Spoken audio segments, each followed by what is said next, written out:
Stephen ఏం చెప్పాడు తెలుసా? యెషయా గారిని, ఇర్మియా గారిని, భక్తులను, ప్రవక్తలని దేవుడు మీ జత్తకు పంపించాడు. మీరేం చేశారు తెలుసా? వాళ్ళందరినీ చంపారు, వాళ్ళ రక్తాన్ని కళ్ళ చూశారు మీరు.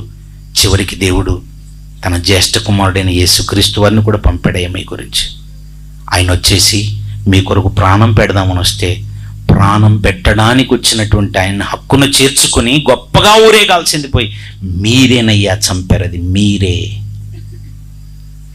మీ చేతులతోనే యేసుక్రీస్తు వారిని చంపారు.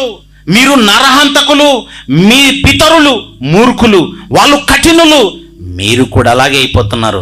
ప్రతి ఒక్కరిని చంపడానికి చూస్తున్నారు అనగానే వాళ్ళ పట్టలేని కోపం వచ్చేసిందండి. వెంటనే రాళ్ళు తీసుకున్నారండి. రాళ్ళు తీసుకుని స్టెఫెనును కొట్టి కొట్టి కొట్టి కొట్టి కొట్టి కొట్టి చంపేస్తున్నారండి.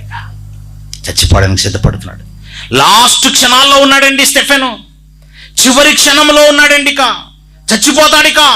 చచ్చిపోయే ముందు రాళ్ళ దెబ్బలు తింటున్నటువంటి స్టెఫెను, తల మీద గాయాలు, ముఖం మీద గాయాలు, ఒళ్ళంతా గాయాలు. ఒక్కొక్కడు చంపడానికి కొట్టేవాడు ఎలా కొడతాడండి? ఓ రాయి తీసుకున్నాడు అనుకోండి, తల మీద వేసి కొడతాడు. అది ఎలా కొడతాడు? అలా మామూలుగా అలా కొట్టడు. గట్టిగా కొడుతున్నప్పుడు తల పగిలిపోయి అందులోంచి రక్తం చిట్లుతుంది. ఇలా దేహం అంతా చిత్రవద చేయబడింది. అలా పెద్ద పెద్ద రాళ్ళు తీసుకున్నారో, ఎలాంటి రాళ్ళు తీసుకున్నారో వేస్తున్నారంతే.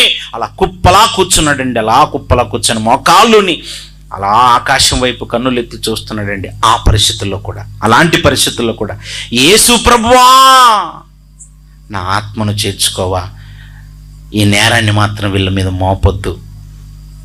యేసుక్రీస్తు వారు చేసినట్టుగానే ప్రార్థన చేశాడండి. తండ్రి, వీరేమి చేయుచున్నారో వీరెరుగరు గనక వీరిని క్షమించుము అని యేసుక్రీస్తు వారు ఎలాగైతే అన్నారో, ఇదిగో నన్ను చంపుతున్నారు కదా, నన్ను చంపుతున్నారని ప్రభువా వీళ్ళ మీద మీరు కోపగించుకోకండి అని యేసుక్రీస్తు వారికి ప్రార్థన చేస్తున్నాడండి.